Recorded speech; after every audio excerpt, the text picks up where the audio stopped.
یہ صورتحال دیکھتے ہوئے سیدنا خالد بن ولید نے اللہ کا نام لے کر جھنڈا اپنے ہاتھ میں لے لیا۔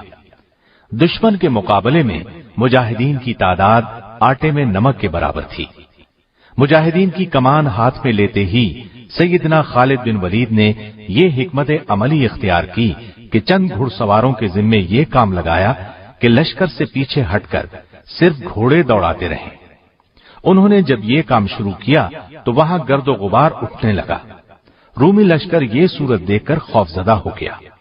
اس نے خیال کیا کہ مسلمانوں کو کمک پہنچ گئی ہے، اس لیے ان کے حوصلے پست ہونے لگے۔ خالد بن ولید نے اپنی فوج کو پیچھے سرکانا شروع کیا اور بڑی احتیاط اور حفاظت سے اپنے لشکر کو دشمن کے نرغے سے نکال لائے، ورنہ اسلامی فوج پوری طرح رومی فوج کے نرغے میں آ چکی تھی۔ پھر انہوں نے دوسرے دن لڑائی شروع ہوتے ہی زوردار حملہ شروع کیا۔ رومیوں کے پرخچے اڑانے لگے۔ ان کے ہاتھ سے اس روز 9 تلواریں ٹوٹی۔ مسلمانوں کے لشکر کو ان کے نرغے سے نکال کر لے آنا سیدنا خالد بن ولید کا ایک بہت بڑا کارنامہ تھا، کیونکہ رومی فوج 60 گنا تھی اور مسلمان فوج کا نقصان بھی کم سے کم ہوا۔ مدینہ پہنچنے پر ان کا زبردست استقبال ہوا اور نبی کریم صلی اللہ علیہ وسلم نے انہیں سیف اللہ یعنی اللہ کی تلوار کا لقب دیا۔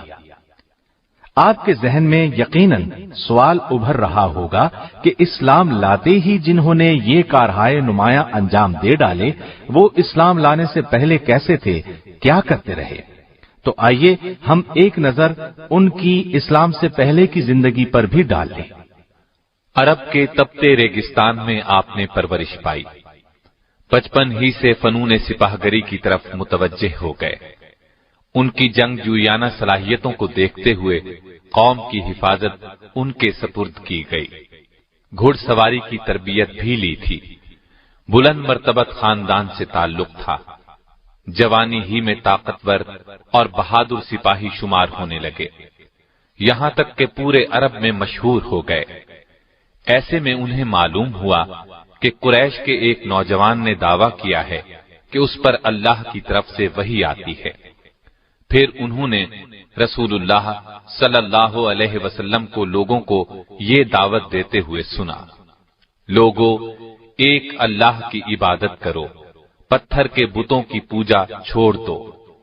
یہ دعوت سن کر خالد بن ولید نے محسوس کیا یہ دعوت تو ان کی قوم کے حق میں تباہ کن ثابت ہوگی۔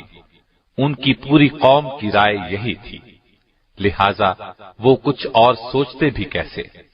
انہوں نے خیال کیا نیا دین تو ان کی سرداری کو ختم کر دے گا، لہذا وہ بھی قوم کے ساتھ اسلام کے خلاف ڈٹ گئے، دین کی اشاعت کو روکنے پر تل گئے۔ انہوں نے مسلمانوں کے خلاف کئی جنگوں میں حصہ لیا، انہیں بہت نقصان پہنچایا۔ اس کے باوجود انہیں یہ محسوس ہوتا رہتا تھا کہ قریش چاہے کچھ بھی کر لیں، اسلام کی دعوت کو روک نہیں سکیں گے۔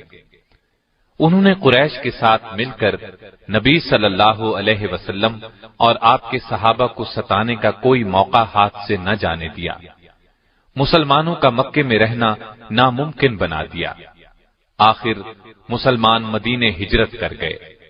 دین کے تحفظ کے لیے انہوں نے جوابی جنگ کی ٹھانی، چنانچہ غزوہ بدر کا معرکہ ہوا۔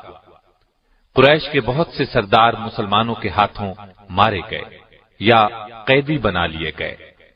قریش کی اس ذلت آمیز شکست نے خالد بن ولید کو آگ بگولا کر دیا۔ وہ سوچ بھی نہیں سکتے تھے کہ مسلمان اتنی جلدی اس قدر مضبوط بھی ہو سکتے ہیں۔ اب اس وقت انہیں کیا معلوم تھا کہ مسلمانوں کے لیے اللہ تعالی نے آسمان سے مدد نازل فرمائی تھی۔ وہ مسلمانوں کے خلاف کوششوں میں سرگرم ہو گئے۔